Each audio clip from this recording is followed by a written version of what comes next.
Bonjour à tous, dans cette vidéo, nous allons lire le texte intitulé La France, la construction européenne et les limites de la conversion à la libre concurrence, 1945-1992.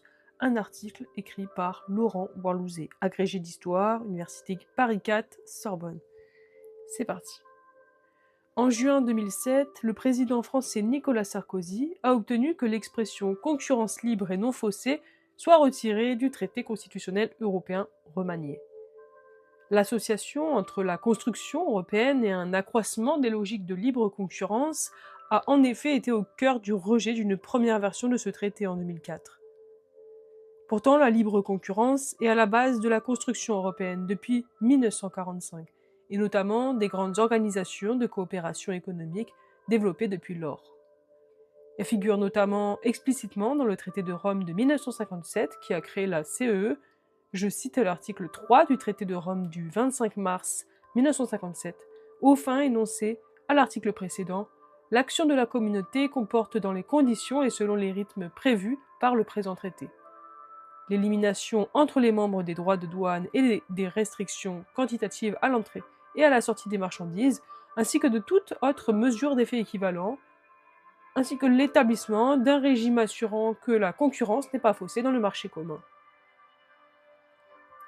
Dès lors, comment expliquer la découverte tardive, 50 ans après le traité de Rome, de l'association entre construction européenne et promotion de la libre concurrence? Deux questions s'imposent pour étudier ce décalage. D'une part, les responsables français, donc les chefs d'État, ministres et hauts fonctionnaires, ont-ils été associés aux décisions politiques qui ont façonné l'ordre libéral européen? D'autre part, ces derniers ont-ils pleinement accepté et compris l'ordre libéral dans lequel ils s'engageaient? Tout d'abord, il importe de souligner que la construction européenne, telle qu'elle s'est développée de 1945 à 1992, avec le plein accord des décideurs français, repose sur la promotion du libre-échange commercial. Ensuite, cette base est renforcée par la promotion d'une politique de la concurrence originale et ambitieuse. Enfin, l'acceptation de cette double logique libérale par les décideurs français reste limitée, comme le montre l'exemple des années 1956 à 1962, fondatrice pour l'émergence d'un ordre libéral européen. Le soutien français à la libération des échanges par la construction européenne.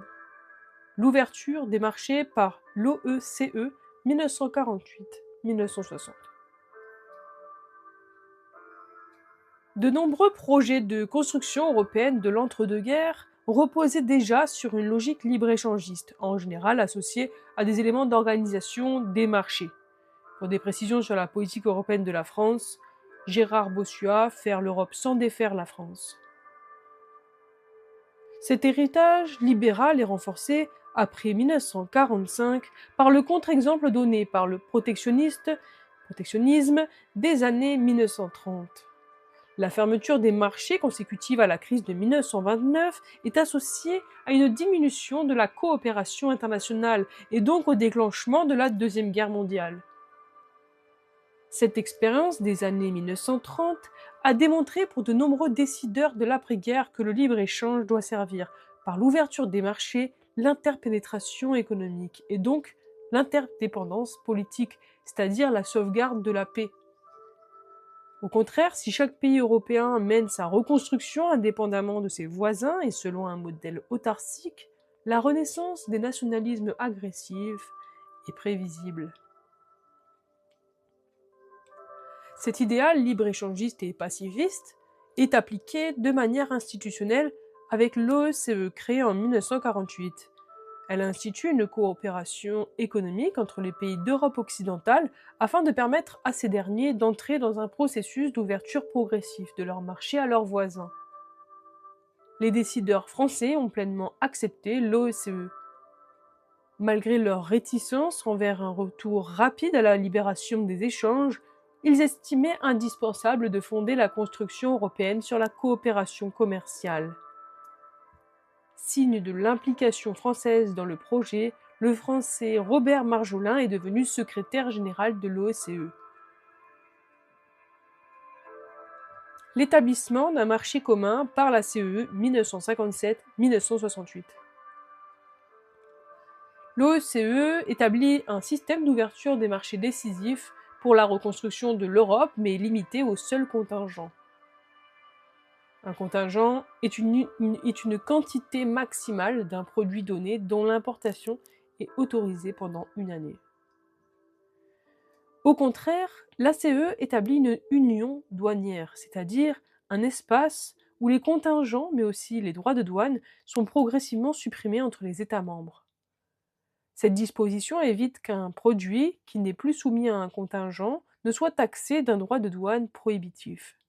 De plus, les tarifs extérieurs des différents États membres sont unifiés en un tarif extérieur commun. La France a pleinement accepté ce processus libéral, en acceptant de signer puis de ratifier le traité de Rome, puis en faisant échouer le projet de zone de libre-échange défendu par la Grande-Bretagne en 1956-1958 et qui menaçait la CEE. Surtout, la France a encouragé une accélération de la libéralisation commerciale en 1959-1962.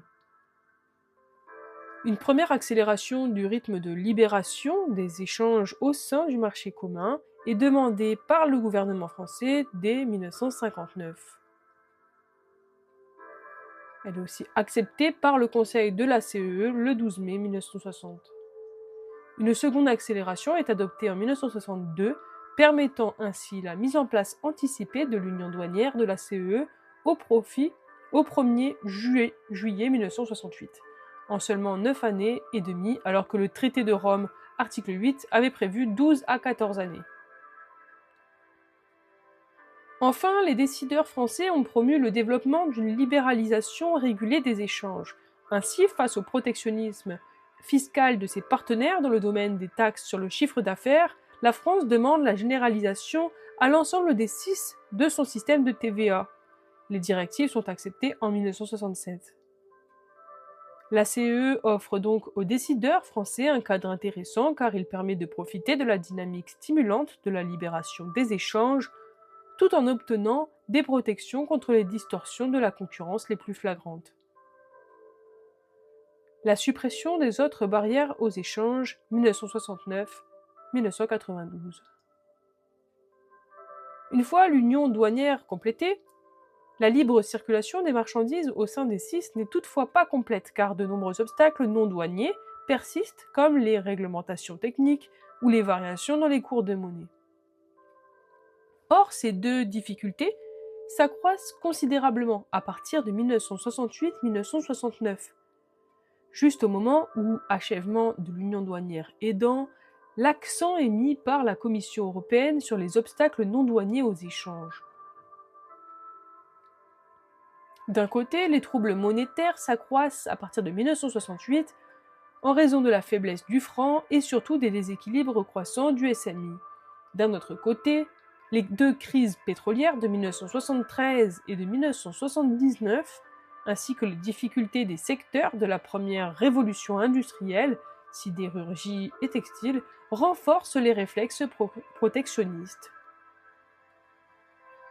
Les obstacles non douaniers, normes techniques, aides d'État, législation spécifique, se multiplient et faussent la concurrence. Pour résoudre ces deux obstacles majeurs, qui pourraient remettre en cause les progrès réalisés dans les années 1960, la Commission européenne parvient à faire accepter par les États membres l'acte unique en 1986, puis le traité de Maastricht en 1992. Le premier prévoit de supprimer les obstacles non douaniers aux échanges et le second d'établir une union monétaire. Si ces deux traités ont bénéficié de soutiens multiples, l'un de leurs principaux promoteurs reste le Français Jacques Delors, président de la Commission européenne de 1985 à 1995, qui a pu compter dans ces dossiers sur un soutien constant de François Mitterrand, président de la République française de 1981 à 1995. Ainsi, le processus d'ouverture des marchés par la libération des échanges est à la base de la construction européenne de l'après-guerre. Il s'est développé par des accords successifs qui ont été acceptés, voire promus, par les décideurs français. Ces derniers ont une attitude plus ambiguë face à la seconde dimension de la libéralisation économique européenne, la politique de la concurrence. L'incompréhension française de la politique de la concurrence communautaire.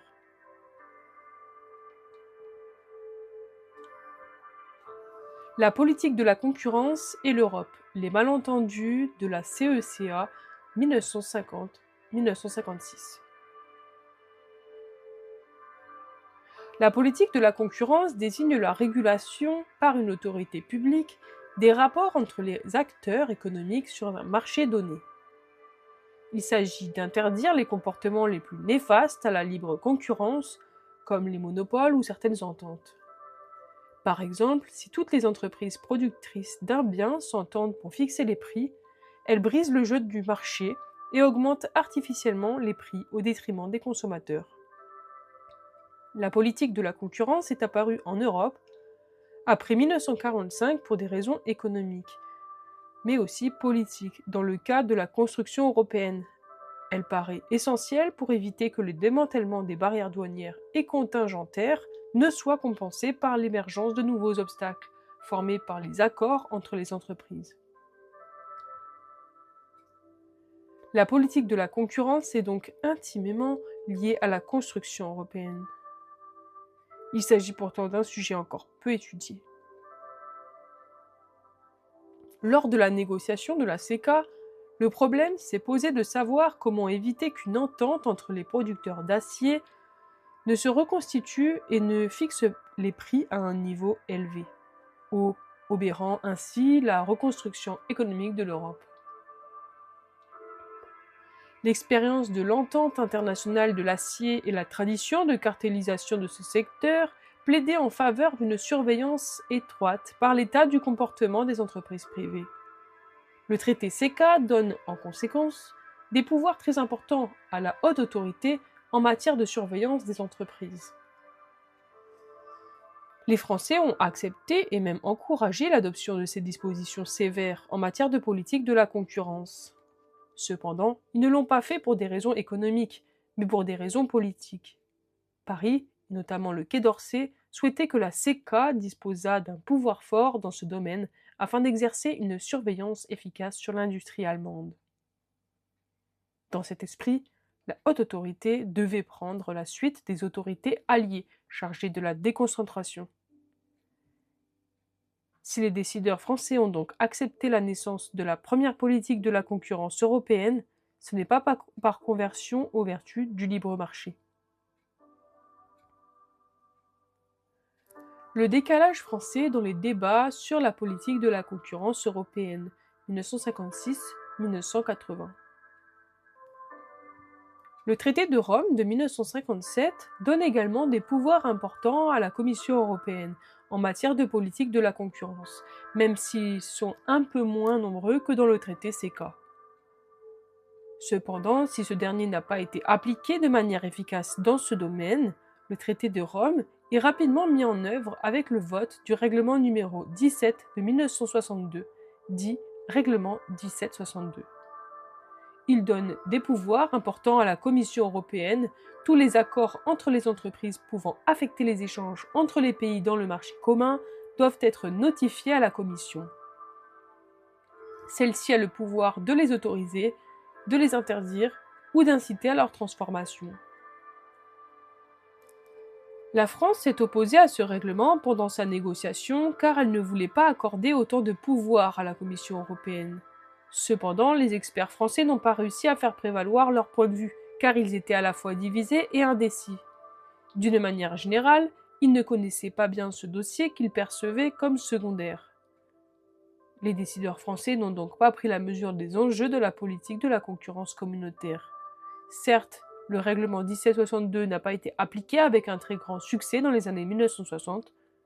La Commission a en effet été paralysée par un afflux trop important de notifications. Mais il est à la base du renforcement de la politique de la concurrence dans les années 80. Le renforcement décisif de la politique de la concurrence européenne, 1980-1992. À partir des années 1980, la politique de la concurrence devient un élément essentiel du pouvoir de la Commission européenne.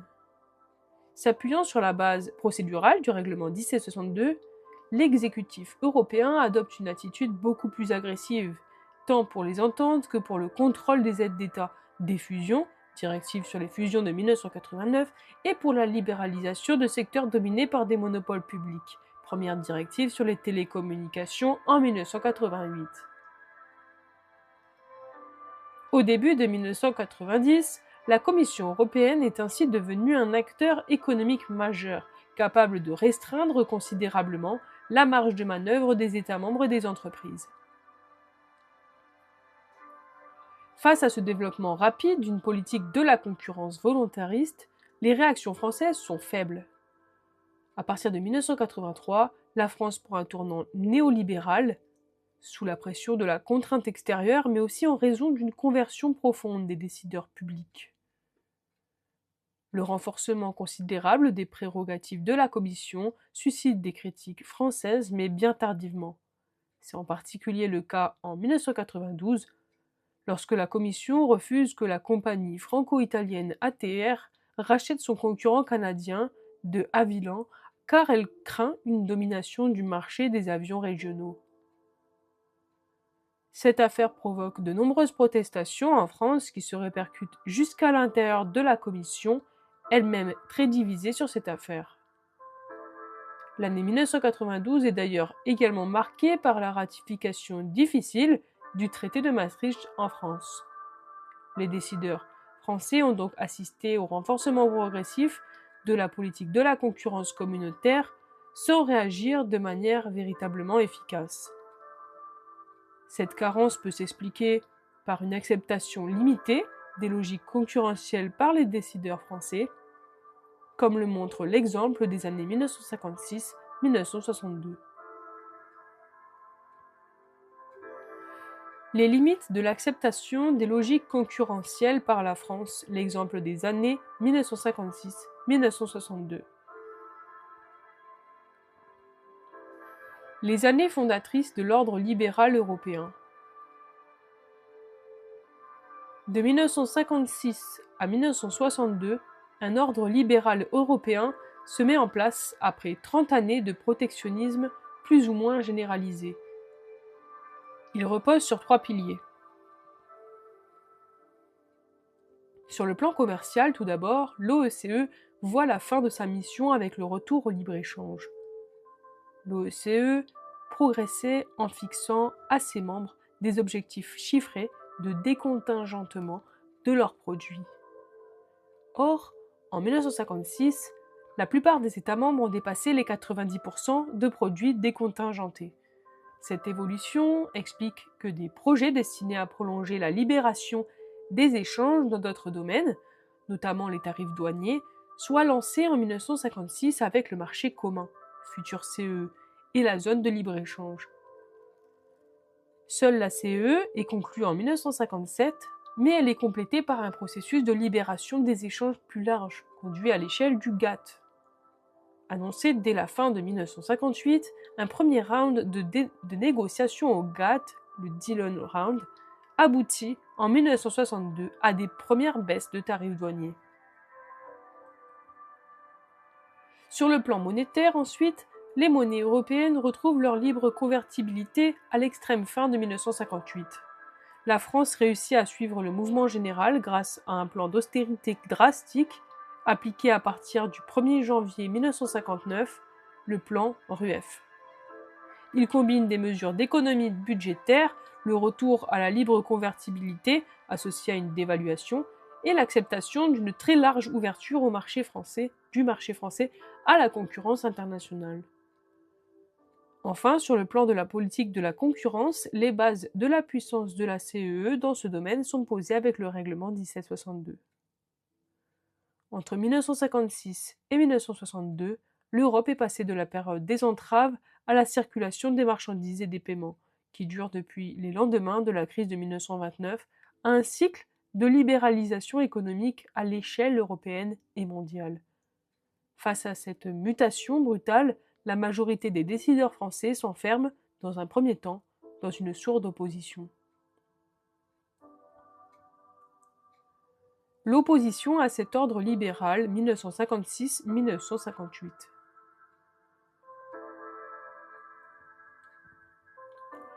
La majorité des décideurs administratifs et une partie importante des ministres en poste se sont opposés à la logique libre-échangiste, tant du traité de Rome, négocié de mai 1956 à mars 1957, que du plan Rueff, décidé en décembre 1958. Cette opposition est nourrie par une conjoncture difficile pour la France. Si la croissance est forte, le budget comme la balance commerciale connaissent de très lourds déficits entre 1956 et 1958. En conséquence, la France doit encore solliciter des crédits aux Américains et à ses voisins européens. Elle paraît donc incapable de supporter l'ouverture de ces marchés.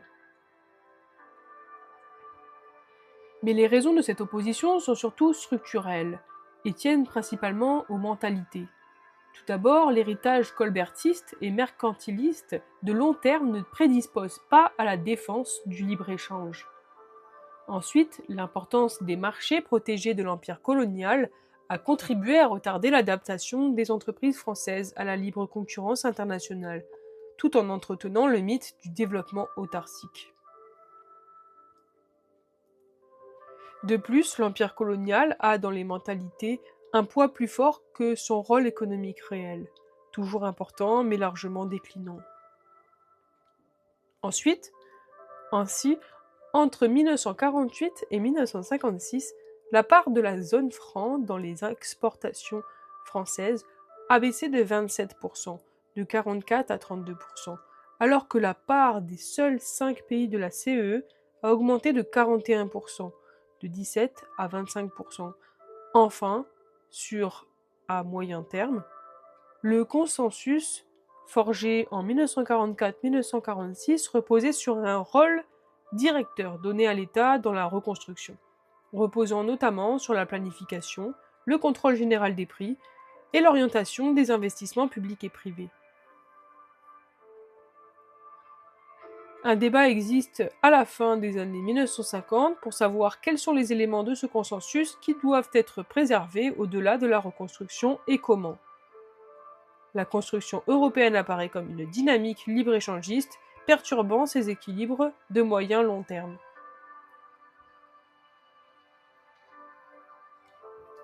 La mobilisation de ces références apparaît dans plusieurs controverses des années 1956-1957. À l'été 1956, par exemple, les hauts fonctionnaires les plus hostiles à ce qui devint le traité de Rome, déjà largement anticipé dans le rapport SPAC d'avril 1956, se mobilisent. Ils cherchent à prouver par des chiffres ce qu'ils perçoivent comme une évidence, le fait que les salaires et les charges payées par les entreprises en France sont beaucoup plus élevés que chez ses voisins, en raison d'une législation sociale plus avancée. La France ne peut donc pas supporter une ouverture de ses marchés. Pourtant, les études économiques ne sont pas concluantes. Une note du secrétariat aux affaires économiques ne trouve qu'une différence de coût de la main-d'œuvre assez faible, 10% maximum, et liée de toute façon à la surévaluation du franc français. Des organismes internationaux comme l'OIT, Organisation internationale du travail, et surtout l'ACK, publient des études qui infirment cette thèse d'un handicap français. Les fonctionnaires français les plus hostiles au rapport SPAC demandent alors le soutien d'un syndicat patronal également réticent envers la libération des échanges, qui publie rapidement une contre-étude. Ainsi, il est difficile pour les hauts fonctionnaires opposés au marché commun de fonder leurs arguments sur une base statistique acceptable. Cela montre à la fois les lacunes de l'administration française en termes d'information économique, mais aussi la fragilité de ses arguments. On retrouve les mêmes carences dans la défense de l'harmonisation sociale au nom de l'exception de la législation sociale française, exigence rapidement abandonnée après 1959 du fait de son absence de fondement économique. Elle apparaît enfin dans le célèbre discours de Pierre Mendès France de janvier 1957, prédisant, si la CE est conclue, un départ massif du de Français du Languedoc, d'Auvergne et de Bretagne vers l'Allemagne. Les arguments déployés par des personnalités aussi éminentes que Pierre Mendès France ou par de nombreux directeurs du ministère des Finances et des Affaires économiques paraissent issus moins d'une analyse économique rationnelle que d'une mentalité interventionniste et protectionniste, façonnée sur le long terme. On retrouve d'ailleurs la même réaction face au plan Rueff parce qu'il prévoit un retour brutal à la libération des échanges et des paiements. Le fait que la France n'ait pas connu le libre-échange international depuis plus de 25 ans à cette époque ne devait pas faciliter une évaluation sereine de ces enjeux. Après le plan Rueff, les décideurs français se convertissent partiellement à la logique de libre concurrence.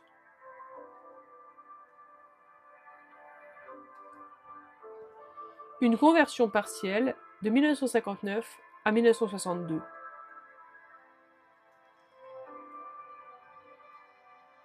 Le volontarisme du pouvoir politique permet de dépasser les oppositions de ses ministres et hauts fonctionnaires. Guy Mollet fait passer le traité de Rome en mars 1957, puis en décembre 1958, De Gaulle impose le plan Rueff. Grâce à ce dernier, la balance commerciale française se rétablit rapidement dès 1959 et devient excédentaire. La France parvient à profiter de la libéralisation des échanges européens et mondiaux. Toutefois, l'acceptation de la libération des échanges paraît parfois assez superficielle chez les responsables français. Ainsi, lorsque le ministre des Finances, Antoine Pinay, demande une libéralisation accrue des échanges, c'est avant tout pour faire pression sur l'inflation. L'ouverture des marchés est donc considérée comme un simple outil de régulation conjoncturelle. La même observation peut être faite avec la politique de la concurrence, dont l'importance est largement sous-estimée. Ainsi, la négociation du règlement 1762 commence-t-elle en septembre 1960 avec la proposition de règlement de la Commission et dure jusqu'en décembre 1961 avec le vote définitif au Conseil CEE. Or, jusqu'au début du mois de novembre 1961, la France pense encore que le projet de la Commission peut être rejeté. Cette erreur peut s'expliquer par une mauvaise évaluation des rapports de force au sein des institutions communautaires, qui sont encore très récentes, mais aussi par une méconnaissance fondamentale de ce dossier. La doctrine ordo-libérale allemande, qui est à la base de ce règlement, reste largement inconnue en France. De plus, la politique de la concurrence est encore très peu répandue dans l'Europe des Six. Par ailleurs, les différents négociateurs français ont des objectifs contradictoires, certains souhaitant se servir de la politique de la concurrence communautaire pour renforcer la modernisation des structures économiques françaises, alors que d'autres la refusent en bloc, car elle menace les prérogatives de l'État. Enfin, lors des derniers arbitrages de l'hiver 1961-1962, la France choisit la voie de la modération en votant finalement le règlement 1762 en décembre 1961 pour obtenir des concessions de la RFA dans le dossier qui l'intéresse le plus, la PAC, politique agricole commune. La libéralisation structurelle des marchés industriels n'est donc pas une priorité. Pour les décideurs français, l'accroissement de la concurrence sur le marché intérieur par la libéralisation commerciale et l'instauration d'une politique de la concurrence n'est que très partiellement accepté. Les atteintes aux prérogatives économiques de l'État sont largement rejetées, sauf quand elles vont directement dans son intérêt à court terme, lutte contre l'inflation. La construction européenne, telle qu'elle se développe depuis 1945, est fondée sur une logique libérale en raison des leçons tirées du protectionnisme des années 1930 et de la crise économique et politique qui l'a accompagnée. La doctrine économique libérale est inséparable du projet politique libéral, au sens de la préservation des libertés politiques de l'Europe occidentale. Cette dimension libérale de la construction européenne a été pleinement acceptée par les décideurs français, qui ont signé et ratifié les traités successifs. puis voter les règlements d'application. La CEE en particulier offre un modèle institutionnel intéressant car il permet de mettre en œuvre un libéralisme régulé. Les principales distorsions de concurrence peuvent ainsi être corrigées. Cependant, si les décideurs français ont accepté le développement de cette construction européenne fondée sur un libéralisme régulé, ils n'en ont pas compris tous les développements. La libération des échanges a été refusée par principe dans un premier temps, sans que des études rationnelles ne viennent confirmer les arguments avancés. Dans un deuxième temps, cet ordre libéral est accepté de manière superficielle. Surtout, la politique de la concurrence est largement incomprise. Or, elle joue un rôle crucial dans la régulation des rapports entre les entreprises, les États membres et la Commission européenne, en donnant des pouvoirs considérables à cette dernière. Les difficultés de la conversion des décideurs français à cet ordre de libre concurrence proviennent de tendances de long terme profondément ancrées dans la mentalité française. Alors que certains décideurs français ont considéré la construction européenne comme une opportunité pour adapter ses caractéristiques françaises aux exigences du monde moderne, d'autres ont au contraire perçu l'exception française comme incompatible avec ces développements. Après les controverses de 1956-1958, ce clivage a été artificiellement masqué, mais il est réapparu à l'occasion du référendum sur le traité de Maastricht en 1992, date qui représente une rupture profonde. Depuis, ce décalage n'a cessé de s'accentuer, comme l'a montré le rejet du traité constitutionnel en 2004.